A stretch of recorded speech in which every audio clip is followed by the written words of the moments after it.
Bien-aimés, nous vous saluons dans le nom merveilleux de notre Seigneur et Sauveur Jésus-Christ. Nous nous retrouvons encore aujourd'hui, jeudi 18 août 2022. Nous continuons notre série sur de l'esclavage à la liberté et nous sommes sous le sous-thème 4 chaînes ou cordes pour maintenir dans l'esclavage ou rendre esclave.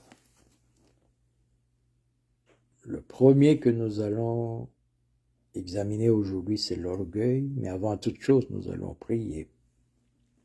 Seigneur, nous bénissons ton nom parce que tu es un Dieu merveilleux. Merci pour ta bonté, ta fidélité, ton amour et ta grâce, qui ne nous font jamais de faute. Tu nous as donné ce jour. Nous voulons que ta parole puisse toucher nos cœurs et que tu puisses nous donner la faveur et la grâce de la méditer et de l'utiliser pour la gloire de ton Saint-Nom et pour notre propre édification. Que ton nom soit béni au nom de Jésus-Christ. Amen. L'orgueil, c'est simplement dans le cadre de la Bible le fait que quelqu'un se prend lui-même pour Dieu ou considère que il peut se conduire lui-même, se diriger lui-même et faire ce qu'il pense comme il le pense, sans égard à ce que Dieu veut ou ce que Dieu dit. C'est une chaîne tellement puissante parce que nous voyons qu'elle a été la cause de la chute de l'être le plus puissant créé dans le ciel et dans le jardin d'Éden.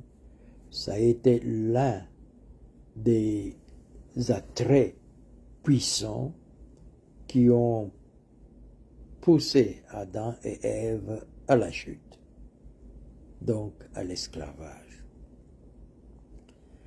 Nous savons aussi qu'aujourd'hui, nous expérimentons le même problème quand nous avons les hommes et les femmes de Dieu qui, consciemment ou inconsciemment, à cause de ce qu'ils ont reçu de la part de Dieu,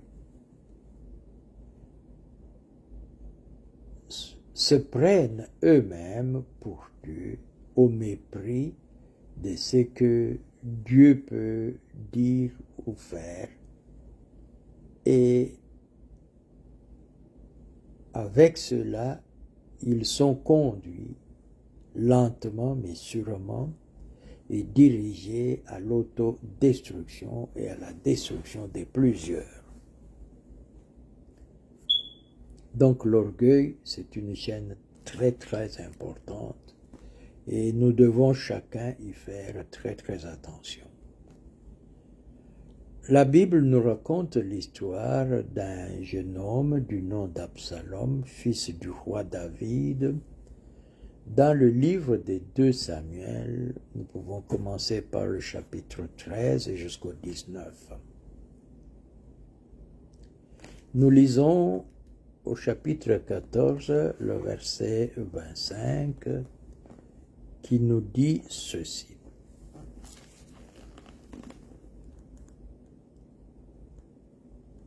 Il n'y avait pas un homme dans tout Israël aussi renommé qu'Absalom pour sa beauté. Depuis la plante du pied jusqu'au sommet de la tête, il n'y avait point en lui de défaut. Lorsqu'il se rasait la tête, c'était chaque année qu'il se la rasait parce que sa chevelure lui pesait.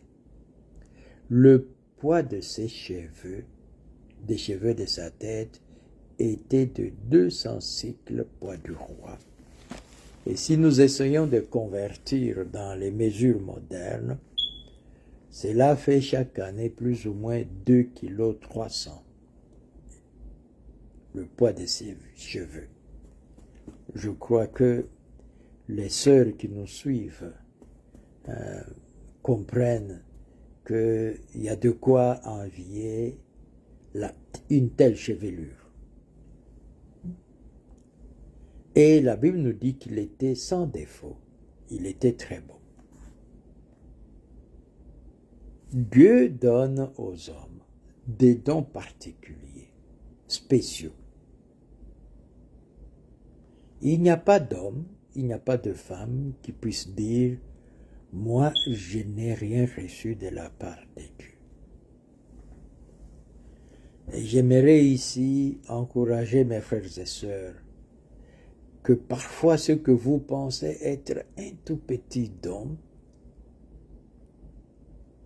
cela porte en soi une puissance telle que, quand se développer, cela peut faire des merveilles. Donc Dieu donne à chacun quelque chose de particulier qui fait de lui ce qu'il est et qui fait de lui ce qu'il est dans le plan de Dieu et qui lui donne une place particulière dans le plan de Dieu. Et c'est là que nous devons faire très très attention.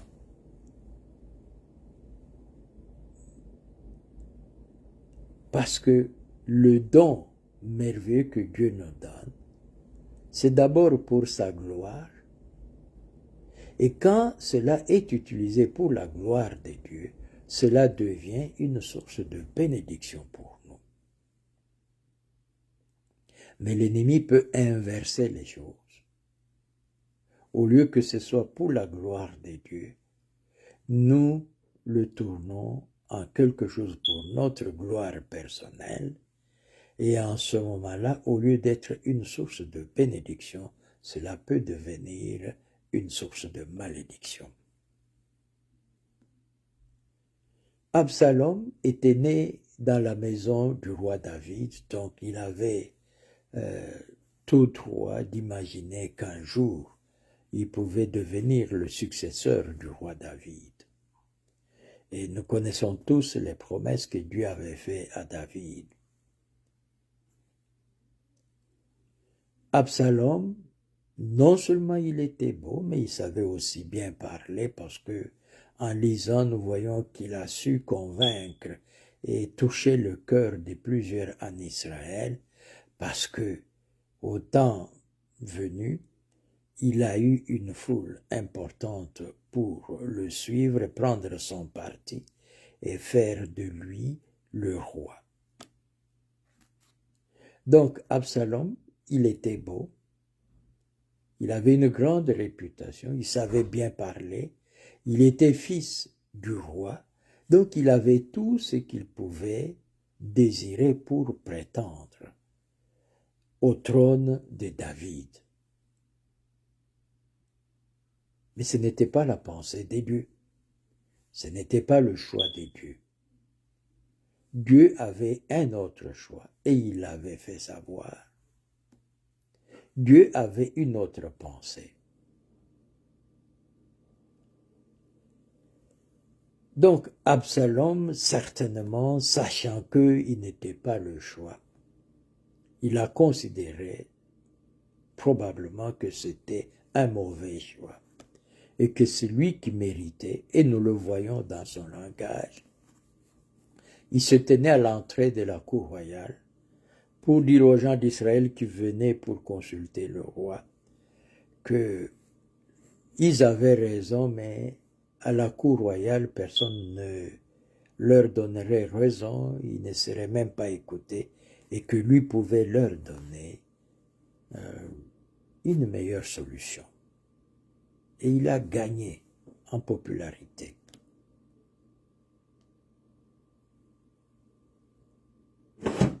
Et comme le temps avançait, il s'est rendu compte que le moment était venu pour anticiper sur les choses et devenir lui-même roi. Parce que s'il attendait, la royauté pouvait être donnée à quelqu'un d'autre et ce serait pour lui une grande difficulté. Il avait pour lui non seulement une partie du peuple, mais il avait aussi une bonne partie d'armée. Et il s'est fait déclarer roi. Et quand David a appris cela, il a appris aussi que David et Absalom avaient une grande foule qui les suivait. David a compris que la seule solution qu'il avait, c'est la fuite. Et il a fui Jérusalem. David avait aussi 2 conseillers principaux, parmi lesquels Achitophel, dont le conseil était tellement puissant que chaque fois qu'il parlait, on disait que ça c'est le conseil même des dieux. Et c'est celui-là qui avait pris parti pour Absalom. Donc nous voyons que le parti d'Absalom était tellement fort et tellement puissant que David était dans une position inconfortable et il a dû fuir Jérusalem pour se mettre à l'abri.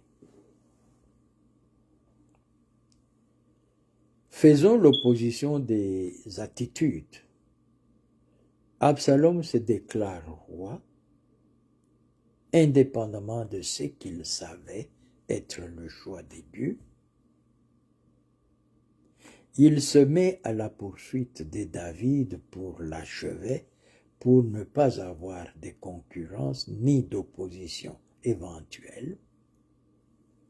Mais David, qui avait été oint par Dieu, David, qui avait reçu la promesse de Dieu pour une royauté éternelle, David, qui avait formé le plan de bâtir une maison pour Dieu, mais à qui Dieu avait dit non, ton fils va le faire.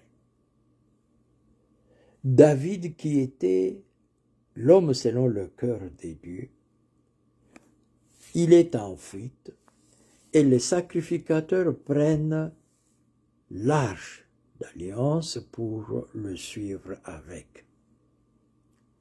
David dit non, l'arche doit rester à Jérusalem parce que c'est là que Dieu a choisi pour demeurer. Si Dieu veut, je rentrerai et je le verrai. Si Dieu ne veut pas, que sa volonté soit faite. Donc, d'un côté, un homme qui a déjà eu la consécration, qui a déjà eu les promesses, qui a déjà eu tout ce que Dieu lui a fait savoir, mais qui, dans cette situation difficile, s'en remet encore entre les mains de Dieu. Il ne dit pas, je sais que Dieu m'a choisi, il faut que je me batte, il faut que... Non, il dit, je pars, si Dieu veut, je reviendrai. Et de l'autre, quelqu'un, sachant que le choix de Dieu, ce n'était pas lui, mais qui s'est dit, certainement, Dieu s'est trompé, c'est moi qui devrais être roi, et il est temps de forcer les choses pour que je puisse occuper la place. Il était roi, il était à Jérusalem, la cité du roi. Il y a fait beaucoup de choses, nous n'avons pas le temps d'entrer dans les détails. Les conseillers du roi sont allés vers lui, sont devenus ses conseillers. Il a eu une grande foule qui le suivait et qui l'adulait. Donc, il était dans cette position et il s'est dit, pour que je sois en paix, pour que je sois tranquille, il faut en finir avec David, qui était son père, et cela me permettra d'affermir ma royauté. Nous lisons au chapitre 18, le verset 9. Absalom est en train de poursuivre David. Absalom se trouva en présence des gens de David. Il était monté sur un mulet. Le mulet pénétra sous les branches entrelacées d'un grand térébinthe. Et la tête d'Absalom fut prise au térébinthe. Il demeura suspendu entre le ciel et la terre, et le mulet qui était sous lui passa outre.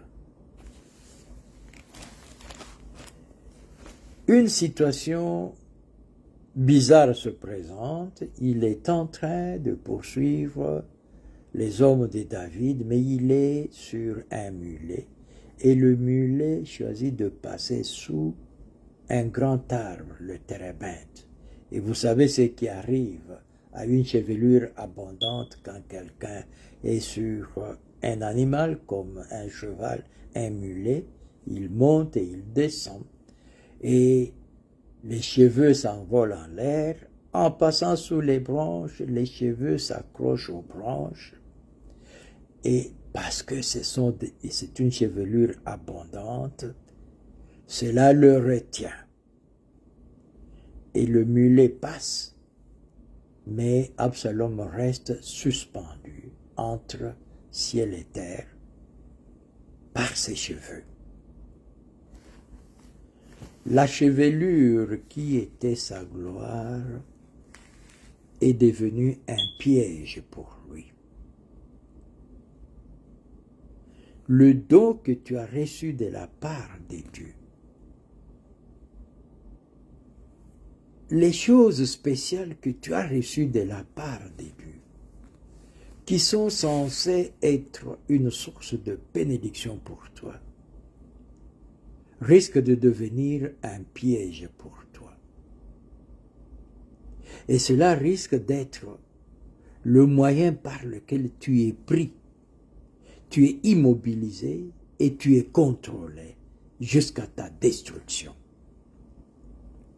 Absalom est resté suspendu, incapable de se défaire de ses cheveux pour se libérer, jusqu'au moment où les gens l'ont vu, ils sont allés avertir Joab, Joab est venu, l'a trouvé dans la même position, il l'a achevé. Il est devenu esclave du don que Dieu lui avait fait. Il est devenu esclave de ce que Dieu lui avait donné et qui faisait de lui un homme spécial. Et c'est cela qui a causé sa ruine. Pourquoi? Parce que il a tourné ce don pour sa gloire au lieu d'en faire quelque chose pour la gloire de Dieu et se laisser conduire par Dieu, qui savait pourquoi il lui avait donné cette chevelure abondante. Et nous voyons que,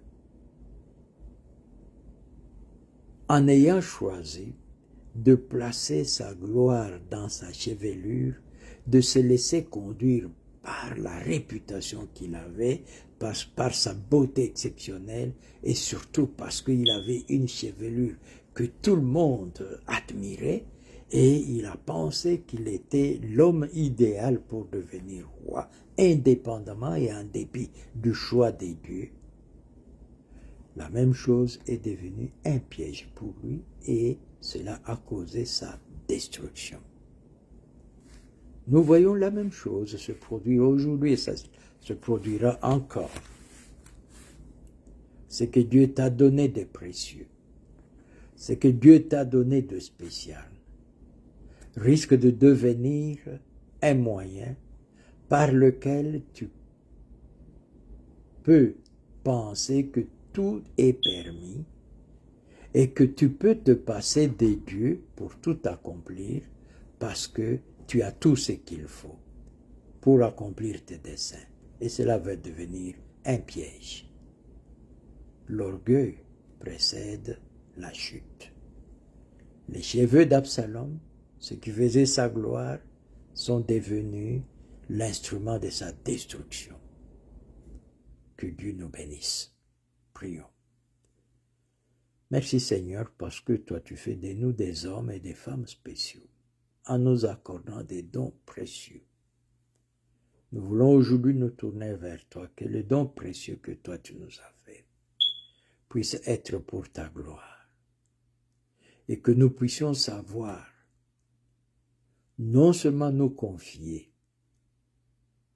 dans les dons, mais surtout nous confier en toi qui nous a fait ces dons et remettre ces dons aux pieds de toi qui nous les a donnés, parce que c'est toi qui sais en faire un usage pour la gloire de ton Saint-Nom, ce qui sera pour nous une source de bénédiction.